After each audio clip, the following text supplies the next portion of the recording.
Welcome na pod sa ato ang vlog. Og karon ato ning abrihan ning parcel nga akong gi-order. Pero kani nga parcel dili ni para sa kuha. Akong gi-order para na ako'y kalingawan nga ako ang sideline ba. Ang butoy, kapoy manggod kayo magtambay sa balay nga wala kay kwarta bitaw. Na board ko, di ko ka panarbaho kay na ako'y bata ang gibantaya. Labi pod kay CS ko, di ko pwede nga manarbaho dali-dali.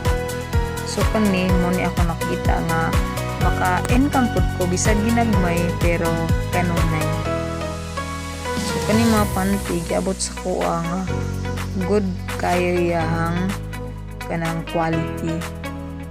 Pinili jud na ako ning store kay para pod ma-satisfied po ako ang mga customers ko. Hopes, another parcel, dugang sa ato ang negosyo. So, kani siya, ispat ang ako aning order. Pasensya jud kayo kay murag dugay ko kaublot. Grabe mo yan pagkapak. So, bulisod ko. Pero,